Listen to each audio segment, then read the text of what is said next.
आणि माझा लेखी विषय जो या कोकणातील अनेक नामांतर कलावंतांकडे माझा विषय आहे। मित्रांनो, तुम्ही युट्यूबच्या माध्यमातून तुम्ही सगळेजण ऐकताय पाहताय, निश्चितपणे मला खात्री आहे। पुन्हा एकदा बुवांना तोच विषय दिलेला आहे। बुवांना विचारलंय की दोन स्त्रियांच्या संयोगातून बघा विज्ञान फार पुढे गेलेलं आहे। निसर्ग नियम बदलायला लावणारा माझा प्रश्न आहे, ऐका रे, निसर्ग नियम बदलायला लावणारा माझा प्रश्न आहे, मूल होण्यासाठी स्त्री आणि पुरुषाचा संग व्हावा लागतो। मी बुवांना विचारलंय, दोन स्त्रियांच्या संयोगातून एक बाळ जन्माला आले, त्या बाळाचं नाव काय आणि त्या बाळाचं गाव काय? एवढा सोपा विषय आहे। बुवा प्रयत्न करतात, आजही करतील, आज नाही जमला तर 5 तारखेला करतील, टेन्शन नाही घ्यायचं। आमची बारी परत लागलेली आहे, 5 तारखेला खेळणार नाही किंवा टेन्शन नका घेऊ, है ना? म्हणून विषय जो माझा अध्याय आहे तो राजा गद्यात आहे, तो गद्यात द्यायचा गद्याला देतोय तसा तो ऐका। तो राजा माझी अनेक प्रश्नपत्र तुम्ही सगळ्यांनी ऐकलेले आहे ना?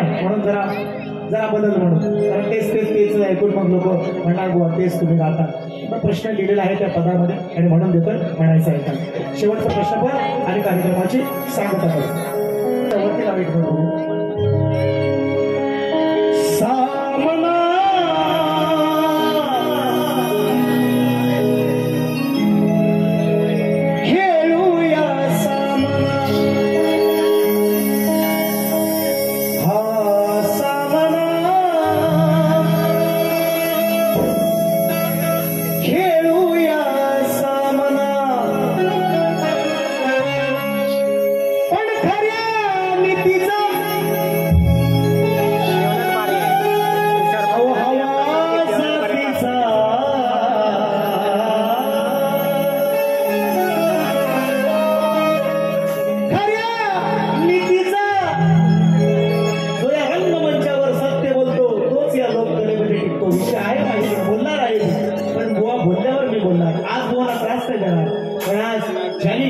कार्यक्रम ज्यासाठी हा कार्यक्रम इथे ठेवलेला आहे त्याचा निश्चितपणे भाग राखून कार्यक्रम करणार, म्हणून कोणाला आवड घातली। अजून बुवा बोलणार, बुवाला बोलेल त्याला ओव्हरटेक करू द्या, हम करेंगे दूसरी बारी में करेंगे, टेन्शन नाही घ्यायचं। म्हणून मग खऱ्या नीतीचा हवा जातीचा या राग बाळ्याचे नाही कामना खेळूया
तुला संधी एकदाच मिळते मित्रांनो. चाल इकडं तिकडं होऊ शकते निश्चितपणे. फक्त गर्भितार्थ तोच आहे की दोन स्त्रियांच्या संयोगातून हा जे बाळ जन्माला आलं त्याचं तुम्हाला नाव सांगायचं आणि हा सामना हा डाव तुम्हाला जिंकायचा आहे. आणि म्हणून पहिल्या फेरीसाठी शाहिरांना मी शुभेच्छा देतो. माझे मित्र तेजसजी पड्या पंचवडी गावातून बरीचशी मंडळी आलेली आहेत, त्यांनाही मानाचा मुजरा करतो.